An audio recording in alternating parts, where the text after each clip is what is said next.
अच्छा, ये जो ब्लेमिशेस आ जाते हैं, जी सर। ये जो झाइयाँ आ जाती हैं, इनको किस तरह से क्या रोका जा सकता है ए, और उसके बाद अगर रोका नहीं जा सकता तो इसको क्योर कैसे किया जा सकता है अगर एक बार हो जाए तो?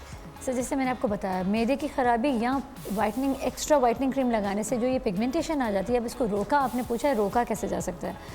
जैसे आपको फील हो कि अब शुरू हो गई हैं पिगमेंटेशन में, आप फ़ौरन कांटेक्ट करें किसी नियरेस्ट डर्मेटोलॉजिस्ट से, फिर वो आपको या तो किसी लेज़र ट्रीटमेंट्स पे रखेगा। आजकल क्विकर ज़माना है लेज़र का, इतने जदीद लेज़र्स आ गए हैं जो पिगमेंटेशन को लाइट कर देते हैं पर ख़त्म नहीं करते सर, ख़त्म कुछ नहीं होता, लाइट होता है। अगर सो डॉक्टर साहब, माय क्वेश्चन इज, अगर ख़त्म नहीं होता तो फिर ये कैसे होगा? मतलब कि ये कोई तो ऐसी चीज़ होगी ना जिसकी वजह से ये ख़त्म हो जाए। बिकॉज मैंने अक्सर देखा है लोगों के यहाँ पर आ जाते हैं, इधर इस जगह होते हैं, इस जगह होते हैं, फिर इसके बाद ये नकल्स हो जाते हैं, यहाँ हो जाते हैं, वो ब्लैक सा हो जाता है, तो फिर इसको कैसे? उसको हमसे कहते हैं मिलाज़मा। मिलाज़मा, उसका एक डायग्नोसिस हो जाए, एक प्रॉपर डायग्नोसिस हो जाए, उसके बाद फिर उसकी ट्रीटमेंट आसान हो जाती है। अगर मिलाज़मा है, कौन सा स्टेज है, सेकेंड, थर्ड, कम हो सकता है, ख़त्म नहीं होता। ख़त्म नहीं हो सकता लेकिन कम हो जाता है, बहुत कम, इतना कम कि पेशेंट वो पेशेंट कहने लगता है कि डॉक्टर अमरीन मुझे तो अब महसूस भी नहीं होता। इतने हद तक इतना कम हो जाता है। अच्छा, देसी टोटकों में, देसी हैक्स के अंदर कोई ऐसी चीज़ है जिसको लगाने से बेहतर हो जाता है? बिल्कुल, क्या आप है? एक बिल्कुल सिंपल सा है, टोमेटो स्लाइस ले लीजिए और उसको लेने के बाद उसको आप डेली बेसिस पे रब करें तो अगेन वही वाली बात कि ख़त्म नहीं होगा बट लाइट हो जाएगा।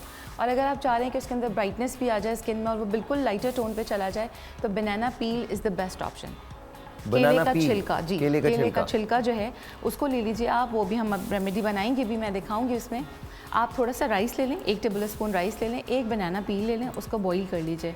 बॉईल करने के बाद जब वो बिल्कुल मैशी सा हो जाए उसको मैश करें और मैश करके वो पेस्ट आप लगाएं तो उससे आप देखें स्किन रेडिएंट भी होगी, ग्लो भी आएगा और जो ब्लेमिशेस हैं वो कम होंगे। और जो आप बता रहे हैं ब्लेमिशेस, जो झाइयाँ हैं, उसका एक रीज़न जो है वो प्रेगनेंसी के बाद भी होता है। ड्यूरिंग प्रेगनेंसी भी ये इशू आ जाता है, तो हमें ये चाहिए कि जो फीमेल्स जो हैं स्पैक कर रही हैं और ड्यूरिंग प्रेगनेंसी अगर ये चीज़ अप्लाई करती रहें तो उनको ये इशू आएगा ही नहीं, ये चीज़ डेवलप होगी। लेकिन what if men get it, then फिर वो क्या होता है? Men only gets due to sun or any kind of a heat. लड़के काफ़ी जो कुकिंग करते हैं या धूप में बाहर होते हैं, उनसे उनको हो जाता है ये। अब लड़कों को भी हो जाए तो बेचारे वो बार बार लेजर जोन नहीं जा सकते करने के लिए, तो सर कुछ इतनी अच्छी क्रीम्स आ गई हैं जिसके अंदर स्टेरॉइड्स नहीं है, वो अप्लाई करें। अंडर आई क्रीम्स ऐसी आ गई हैं कि उनको अपना स्किन रिजीम रखना पड़ेगा।